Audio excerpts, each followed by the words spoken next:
What's good, people? This is Nigel. And before we get into this week's episode, I just wanted to provide some context for what you're about to hear. First of all, this week's audio is definitely rough, so we apologize for that. We recorded in a different location this week in a really big room, so there's a lot of echo. So please bear with us on that. For this week's episode, we had some young tycoons on the pod, man. We had Danny and Nate from B.Y.L.U campaign. Actually, they're the co-creators of B.Y.L.U campaign, which is an organization geared towards millennials, just helping us deal with everyday experiences that we all face. We had a great conversation with them about vision and foresight, so definitely stay tuned for that. For more information on B.Y.L.U campaign, you can always visit their website at BYLUcampaign.com, where they have plenty of information on how to boss your life up. With no further ado, let's start the pod. What's going on, people? This is Nigel. This is Brad. This is the Uplift Fitness Club podcast. Yeah, man. I ain't gonna lie, I'm a little nervous, man. Y'all deep in the game, man. We got the B.Y.L.U boys on the podcast, man. Y'all the second guest we've ever had. Yeah, the first guest was Aaron Beakley. It's I thought it was Velky. I be calling him Beakley, man. He'll never correct me. That's the finance dude. Yeah. Yeah, he's dope. He's like a really impactful person. How old is he? I like doing some research. He's pretty young, right? Yeah, he's young. Yeah, he's a good guy.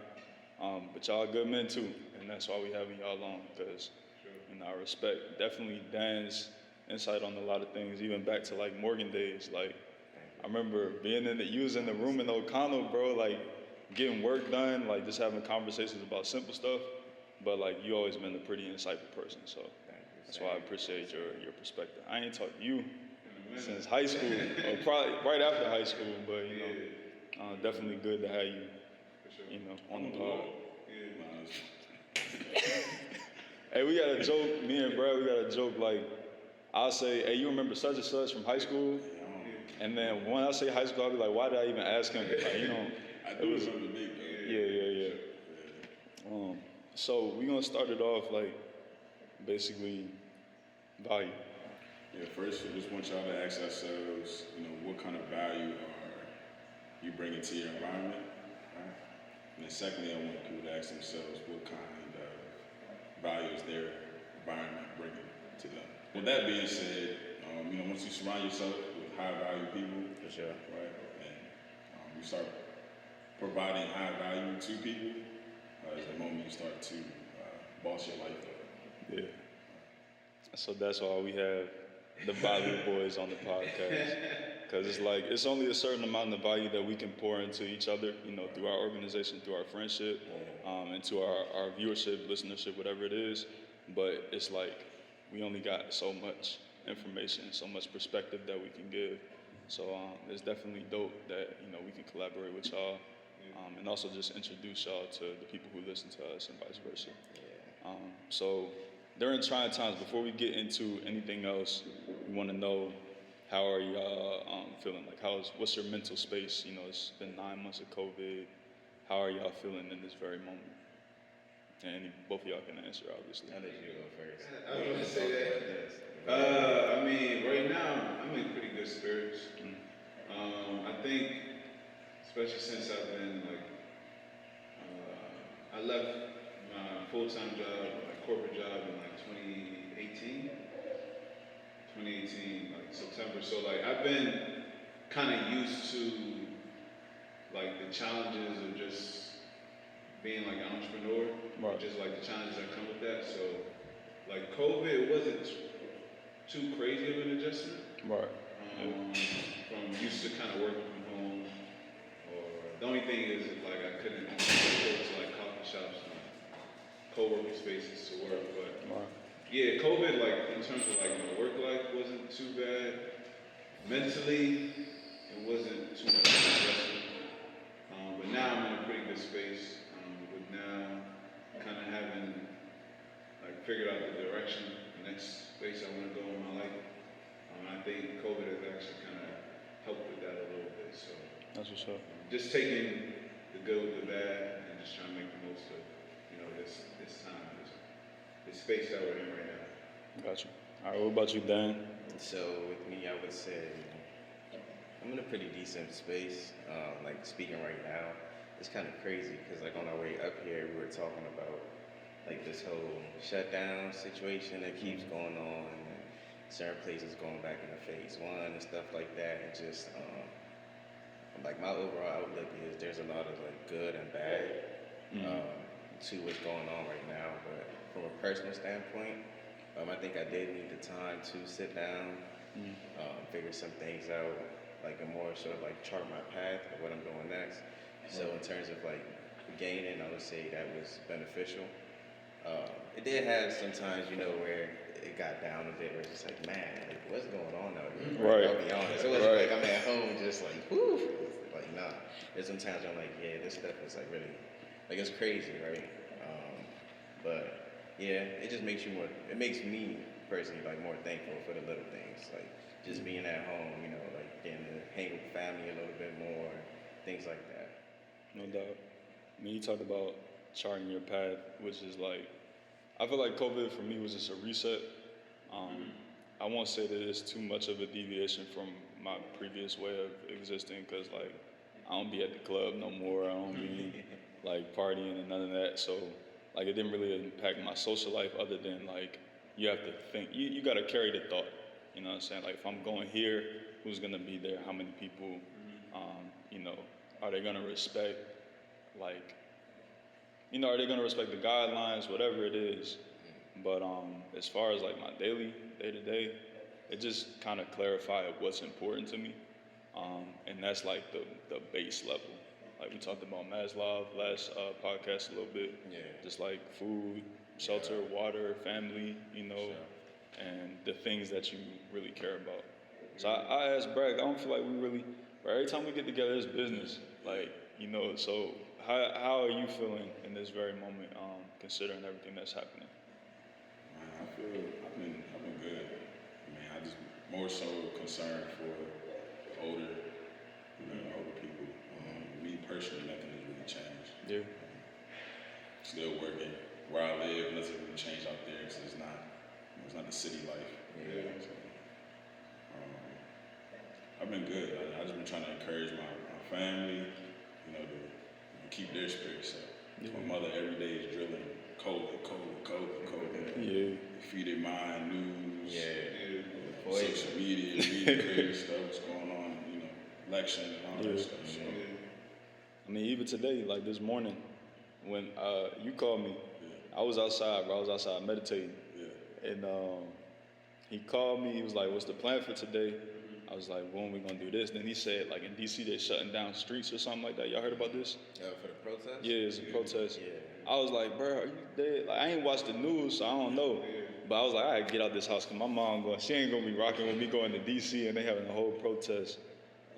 But so I want to introduce, whether it's Building Africa or B.Y.L.U, just a brief introduction of like you two. Matter of fact, did we even say their name? Like this Dan and Nate. This Dan and Nate from B.Y.L.U / Building Africa, right? So y'all just introduce kind of like the genesis of B.Y.L.U. I know you had a transition into the writing space, just to give our listeners some context.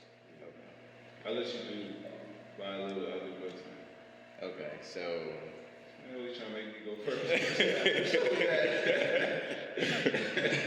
I'll be honest, I was going to tell you to do both, but I would say, so B.Y.L.U campaign, that's actually the manifestation of an idea. First came around in 2013, so this is when we were at Morgan. Mm-hmm. So first there was like the clothes or whatever. Capo Vita. Yeah. Was like the clothes.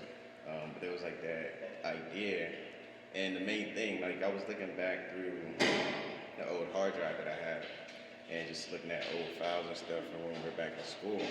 And initially, like things I created around it, whether it was like wallpapers or like little notes or whatever, I found like a Word document, right?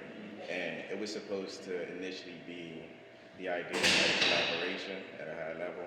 So it's like, we're on the same path, right? We're both like, we're trying to change the course of what our families used to experiencing. And it's like, all right, cool. So we have a similar vision, right? Now we're not gonna achieve it the same way, but we're still trying to like do something better for ourselves and our people. Right. And the idea initially was like, I'm gonna know some people and be connected to some people and have a certain network that you're not gonna have. But maybe if we had this like hub, like a space we could all meet at, we could like share that. We could build off each other. We could like, I learned this week. This how it helped me. All right, you can try that strategy. See if it worked for y'all. Like that type of thing. But it didn't come into manifestation until 2016. So it sat down for like it was 3 years. It just sat down as an idea, right? And when we finally brought it on Front Street, it was like, all right. It became more so like a documentation. So we were just like, when we look at people who are successful, right? When you buy the book, you get the book after they've already made it, right? And you're kind of getting a playback of what their life was like, what they learned, how they got to where they are. But it's like there wasn't a lot of light being shone on those who are in the midst of their process. And we were just like, all right, cool. So it's, of course, we're not experts on nothing, right? We I've been saying the same thing. That's like, we don't know anything, right? But we've experienced stuff. Just being here for we have 26 years now. We've had 26 years of experiences. So let's just like document that and speak on what we know. So it became a space where it's like we put out what we were going through in an honest way. Just like expose ourselves basically. And people connected with that. Cause it's like, man, you know what I'm saying? You'll probably read an article about like, man, I tried to save, but I'm broke. And the homeboy would call me like, for real, me too. That strategy seemed cool though, I'm gonna try it, right? So it's like, I was down, but we tried like give, save, live. And you know what I'm saying? We split up into percentages of how we're gonna move with our money. And then somebody's like, yeah, like, I'm gonna try that. Like, I've been looking for things that can help me. Cause like, I probably picked up a book, but the book is from somebody who's up a couple of millions. I can't really relate to that, right? He's telling me like live off of 5%. How am I do that? So yeah, it just became like a place where we're able to put out our story in an honest manner, and sort of start to build community around that. Okay. I want to ask you a follow up, but you can go ahead. Okay. Yeah, then Built in Africa, that kind of came about with kind of a freelance project I was working on, connected with one of our, co-founders in Built in Africa. He's been running like a software development company for 10 years, where he hires African talent to build products for startups here in the U.S. And he kind of had this idea of, creating a platform to share what was going on in Africa's tech ecosystem. And like, for me personally, I was like, okay, that sounds pretty cool, just because, being first generation Sierra Leonean, always kind of had an interest in what was going on back home. Didn't see myself kind of get involved in that till like, I was like 40, 50, the whole idea, you make your bread here. And then you take it back. And stuff like that, right? But I saw that, I was like, man, this is an opportunity to actually start something now and use, the talents that I have, like with writing and Built-in for BYLU, you know what I'm saying? I developed that skill set, and now it's being applied to, Built-in Africa. So just realizing that, with a lot of things you can start now, you don't have to, wait until you're like this huge, successful person to be able to have an impact. So that's kind of where the vision started. And then now, fast forward, almost since I started interviewing people, almost a year later, I've interviewed like 60 plus people from across the continent who are, whether they're developers, designers, entrepreneurs, running tech hubs and things of that nature, and just getting the opportunity to kind of share their story.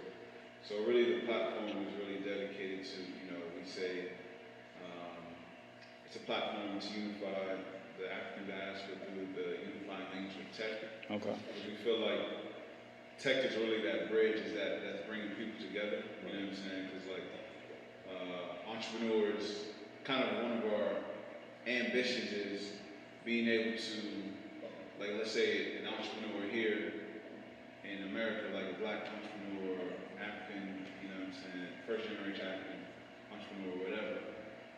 Instead of like, a lot of times people would hire a developer in India or China or Eastern Europe or something of that nature to build a product. We're hoping through this platform we can shine light on what's going on in Africa, and people can think of Africa as an option. Yeah, for sure. You know what I'm saying? Whether it's higher talent or something of that nature. So that's just, I guess, a little bit about that. That's dope. That's dope. Brad, I know you're interested in tech, so y'all might want to chop it up a little bit. Yeah, sure. You got something? Nah, I'm not right now. All right. So I want the follow-up question I had for you. You said it was that few-year gap in between like the idea and then the impact. Yeah. What was the catalyst that started that? Because I got one that we could share with y'all. So what was the jump-off point for that? I can share. It's on you. Because I know. You know what it is? Yeah. I can't remember. Because, so, what started was 2016, like, I graduated, and I graduated in May. I had about, 3 months before I started working full-time. Right. So I was just kind of home, and I was going to move up to New York and to start full-time working in September. So during that time, I was just kind of home. And my dad, he's in like the life insurance space, and like one of the guys he was working with, I had read his book. He had read like a cool book on just like financial literacy, and I really liked the book. So I started going, and he would teach like Thursday classes. Kind of just bored at home, I just go to his classes. Right.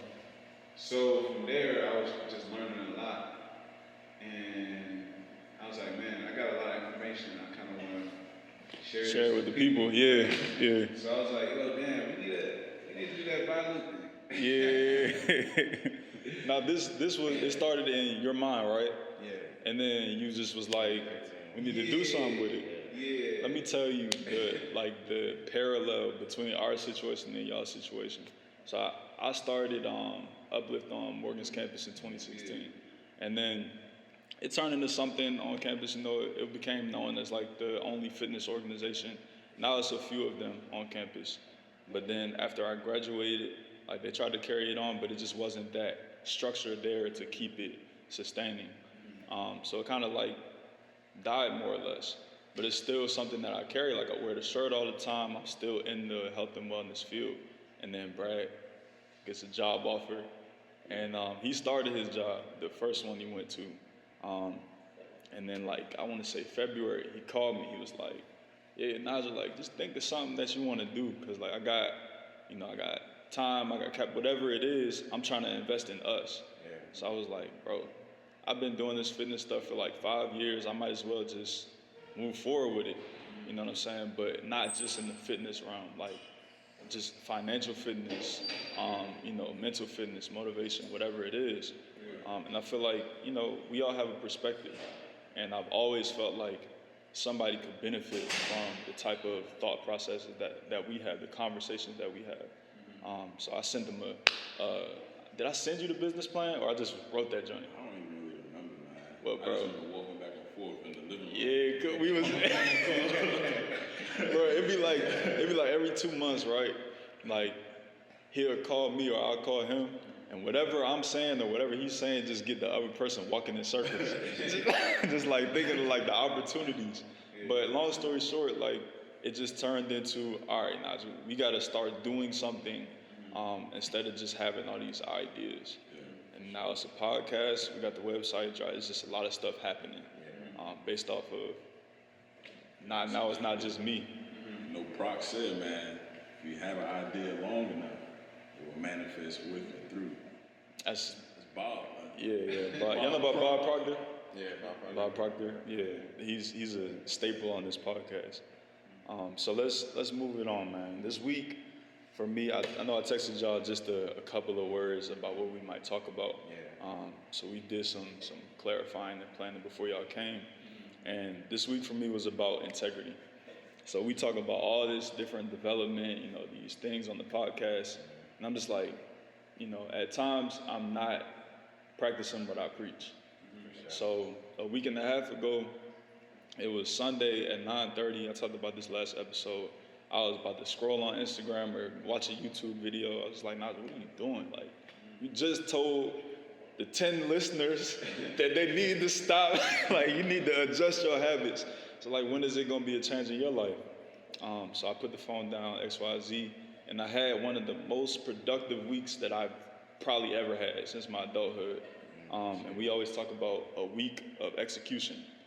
I made it to Thursday, and it started falling off. But it's just like clarifying my vision and being integral. So that's why I said vision and foresight is kind of just coming into my mind. Okay. So to move forward, Brad kind of presented the idea that he never really wrote anything down until 23, and then I started thinking, I was like, damn, I'm 26, I still ain't really wrote nothing down long term. It's always day to day, week to week, month to month. Never, where do you want to be in 10 years? So I wanted to know, because I feel like, Nate, you're a person that has a lot of foresight, whether it's intentional or it's just in you. I mean, when we came to high school, the listeners don't know, but I know you since I was 5. Remember that? Yeah. Bro, Scottstown. Bro, I know him since I was 5 years old, bro. So I ain't even gonna get into it, but it's just like, when we came into high school, we all had different experiences. Me, I was messing up. Brad. Oh man, I wasn't even in school, man. But Nate, I feel like you had a little bit more of a vision of where you wanted to be. Am I wrong? Yeah. So, that's a good point. And I was actually thinking about it when you had texted us in the group chat, and I was like, me personally, I have something I've been thinking about just recently. I believe that like God either gives you vision or He gives you like what you should be doing next. And I felt like for me, since I was young, I always had a vision of where I was going to be. So that kept me going through like every, I guess, challenge and obstacle throughout my life. Gotcha. But I think the challenge that I realized is like, there's 2 parts to the story, right? There's a vision and there's the steps to achieve that vision. And like for me, I always try to rely on myself in terms of always trying to chart the course to the T to get to that vision. But like throughout the years, I realized like, you get one or the other. You either get the vision or you get like or you're complete sure like what you should be doing next. Right. So for me, it's been more about like just like trusting the process, like realizing like I don't always have the answers, even though I have the vision in terms of like the lifestyle I want to have, the family I want to have, and all that type of things. But like how I'm gonna get there, I don't really know. Gotcha. So just being open to like whatever path that may be. Like to put it more concrete, like what I'm saying, I was a finance major. I had this whole idea, go this finance route, make this bread, whatever, right? Yeah. You know what I'm saying? Now I'm in the writing space, like the tech writing space. You know what I'm saying? So it's like I had no idea this would be kind of my path, but it's still kind of getting me to where I was going to be. Right. Just in a different way. Yeah. No doubt. And then Dan, I feel like, and you can always correct me if I'm wrong. The idea of vision, like it's a few different types of vision. You have insight, foresight. You could be introspective or you could be like expressive. But I feel like you're a very insightful and introspective person. To the point where like I know I heard on your podcast, you got profiles on all your friends, like the type of person they are, like what they do in this situation. So where do you feel like your insight comes from? So for me, just looking back over the years, and it's always been a thing. So naturally, I think it's like a personality that kind of bursts that, right? So like as a person, I'm more introspective. Gotcha. I'm more so like reserved, and I like to like observe a lot. Like that's always been my thing. It's like, excuse me, but like I like sit around, I like watch what's going on. I'll people watch, not in a creepy way, but Yeah, I no was doubt. young, you feel me? But yeah, I just always paid attention. And I think it kind of stems from my father. I have a father who's the same way. He's like very quiet, cool, calm, collective, like smooth type of guy. But he like knows everything that's going on. Like you'll never think he's like paying attention, but when you ask him something, he can tell you like everything that happened. You're like, dang, I would have never guessed, right? So just kind of picking up on that trait. I never really cared to talk too much.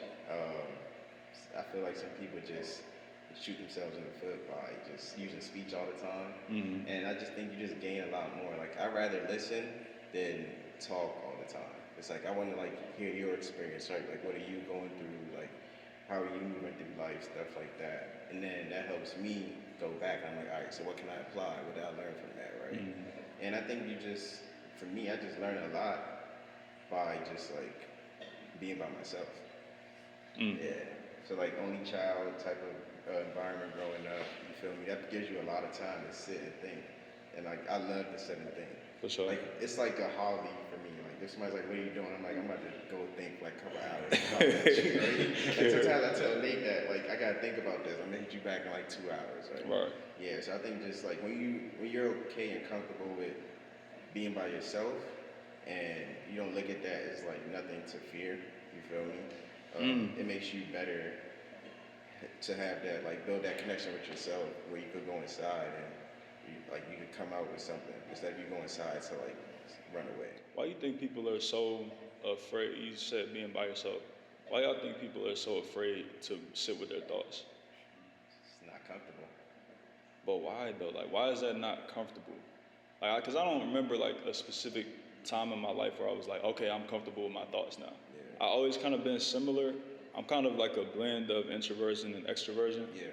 But more so on the introverted side. It's just when it's like it'll be if I can go a month where I don't have to be active and eat people's faces, that's perfect.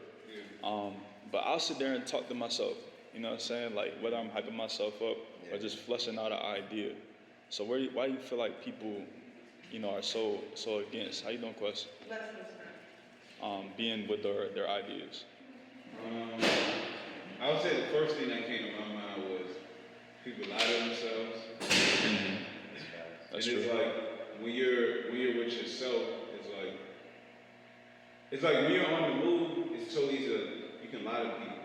Yeah. Like when you're with yourself, you really gotta be like, man, I'm not doing what I'm supposed to be doing. Yeah. I'm not, like I said I had this goal, but like everything I've done in the last week does not show that.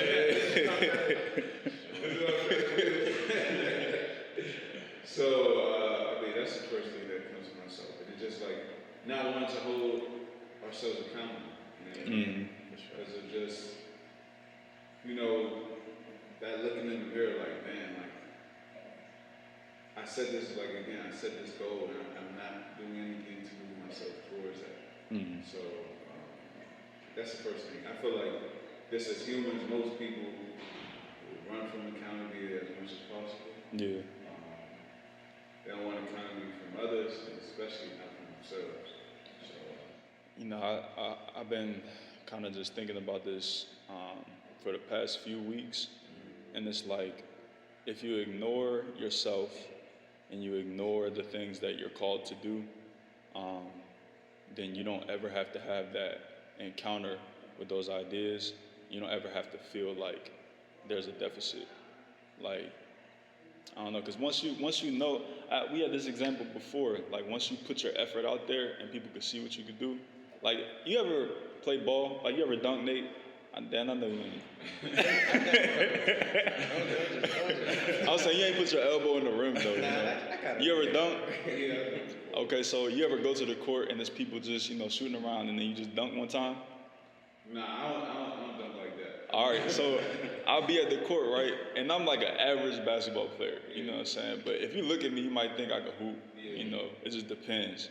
But if I dunk, I'm getting picked first. But if we didn't play yet and you're not dunk, like, all right, I'm picking him. But now they seen that you could dunk.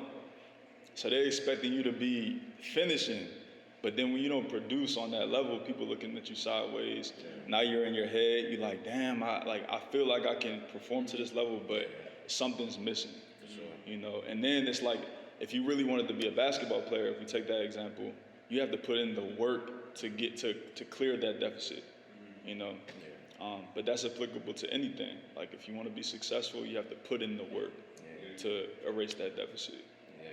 So I think that's why people don't sit with themselves, because they don't want to be called to do anything. That's responsibility. You know. They was talking about that accountability. Yeah, for sure. So we got not too much more, but I do have a list of questions for y'all. Just like we want to make it, you know, structured for guests, so y'all don't have to do too much, you know, pulling stuff out of your hat. I mean, that's fun too, though. Yeah. So that's what we've been doing lately. Got you. So let's get into a couple of the questions. If you guys, and I would like for both of y'all to answer, but if you ain't got to answer, you ain't got to. If you could give your 18-year-old self one piece of advice, what would it be? Man, focus on one thing. And like, be willing to commit some time to that one thing. Because I think one of the challenges I have is like, I've learned to learn. I know how to learn. That's big. I got to follow up, but go ahead. So the challenge with knowing how to learn new things is you can spend your time learning anything. So what I would tell myself is like, yo, Nate, pick one thing you want to learn, master that. If it's, lock in on that. Even if it's just like making some bread in that for a temporary season, right?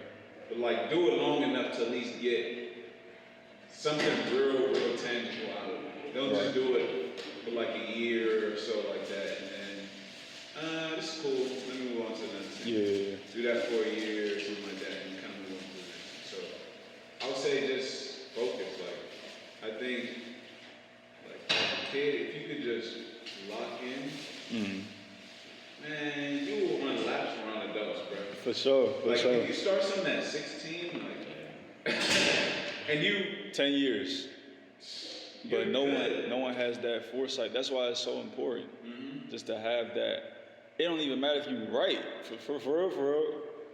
It doesn't even, and it's like, it's not I think just the idea that like doing something for 5 years means I'm committed to it for the rest of my life. Yeah. And it's like, nah, bro, like you start something at 16, do it for 10 years, you're 26. You still got 2/3, at least 2/3. Let's say you build something for 10 years, like you're 26, you're in a good place financially. You could always do something else.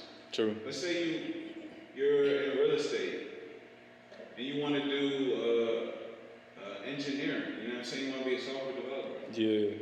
You can move into that. Like, you know what I'm saying? But like, start something, do it for a good amount of time to actually like get some tangible like results, and that could potentially open the door to some of those other things that you want to do.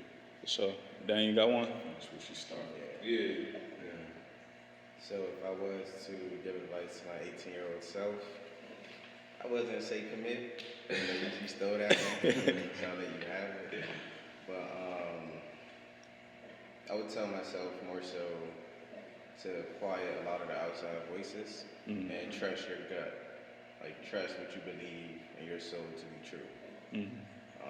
Cause just like sitting here, just thinking really quickly, looking back, where I am now is like what I do, like my approach to life and things of that sort. I could have been here all alone. Yeah. If I would have like paid attention to my young self. It was me denying like certain voices or trying to live up to a certain status quo or following like a certain path. But you know, the crazy thing about paths, like at least in my perspective, it's like it's easy to follow a path, right? If you chart it well enough, you can follow it. You can't account for all the challenges and stuff, but you can pretty much follow like step by step. Somebody give you directions, right? But the thing is, the time where you need to ask yourself, like, is this my path? Is this for me? Is this what I want to do? Or is this what I feel like I have to do? Or like, you know, somebody else told me about this and it's like, this is really cool, let me do it, right? So I would just say, like, just trust your gut, right? Because at some crazy level, like how you said, sometimes we know exactly what we should be doing next. Sometimes we know like where we should be and what's for us, and we just ignore it sometimes. No doubt. So yeah, I would have did that. Yeah, I could definitely resonate with that.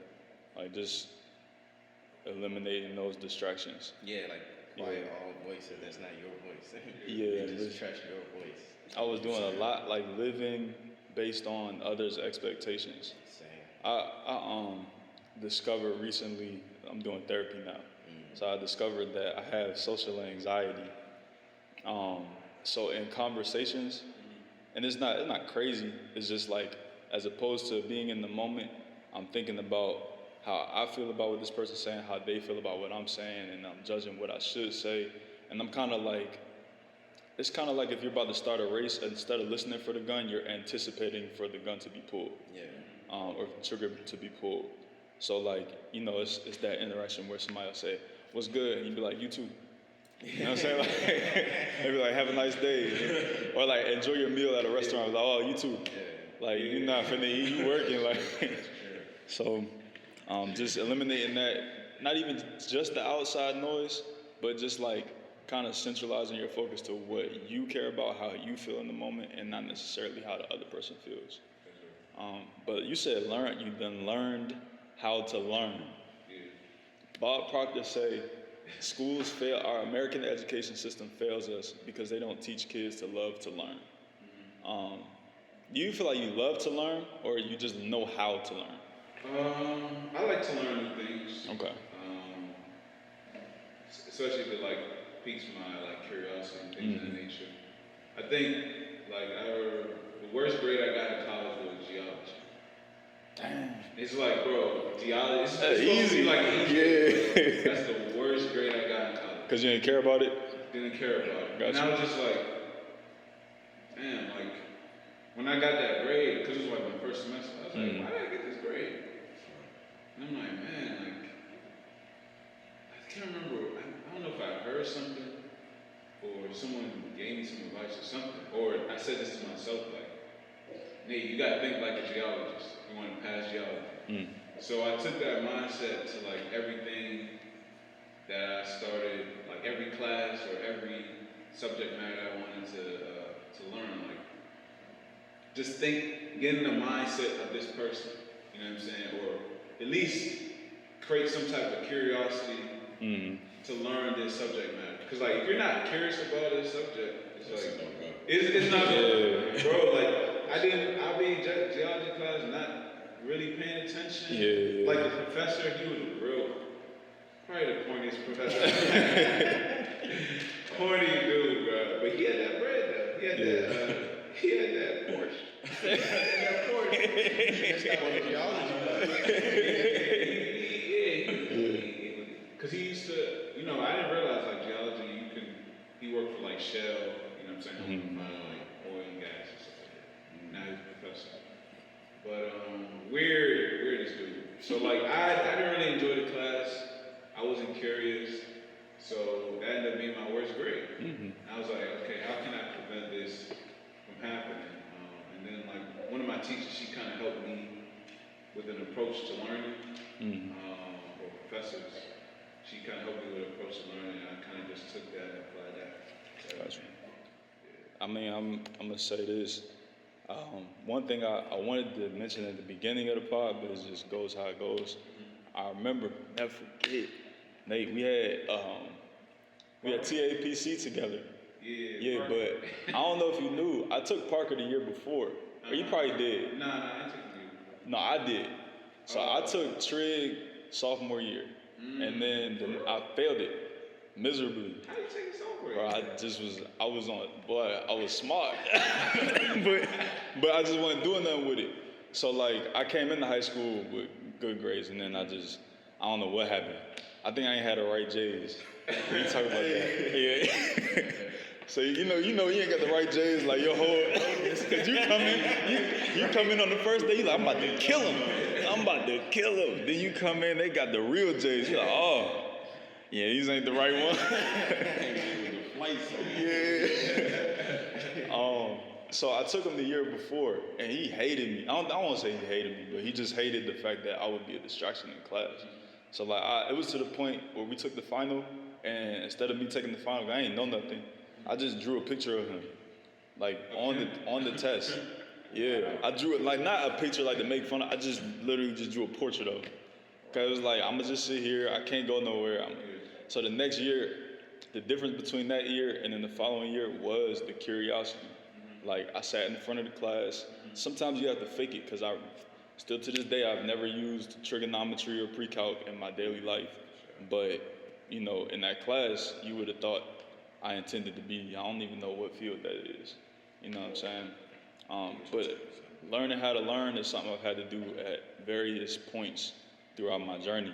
Like, even when I got to college, like, I ain't had no reason to be there. So when I reset, you know, I unplugged for a little bit and came back, I had that same vigor that I had junior year. It was different. Yeah. I came back killing. You were a different person when you came back. Yeah.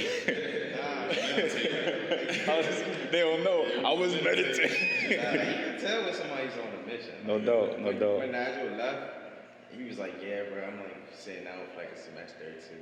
And I was just like, he probably need it. You know what I'm saying? Like, I'm like, in my mind, I'm like, yeah, he probably, like, he knows what he's doing all along. Yeah. But then he came back and he just like, sheesh. It get easy.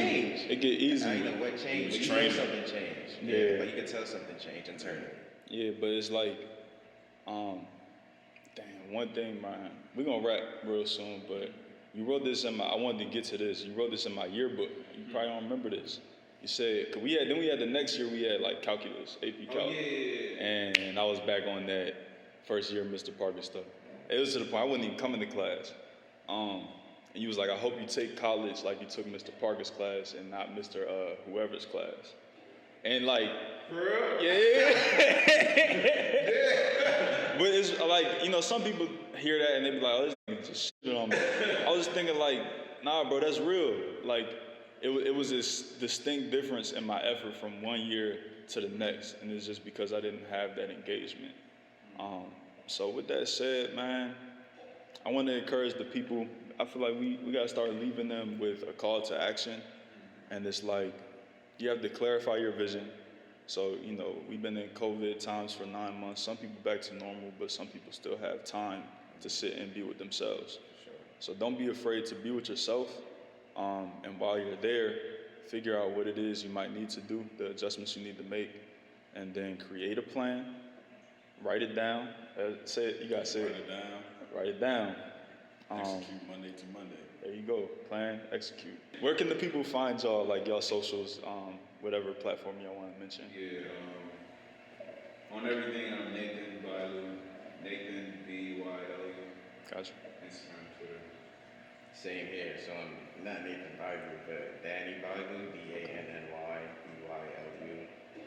That's Instagram, Twitter. Yeah. All right. That should bring up our websites and everything too.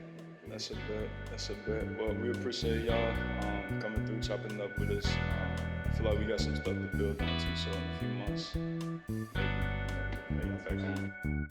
Write it down. You can't wait your whole life to make a change. Believe in yourself. Innovate with integrity and intentionality.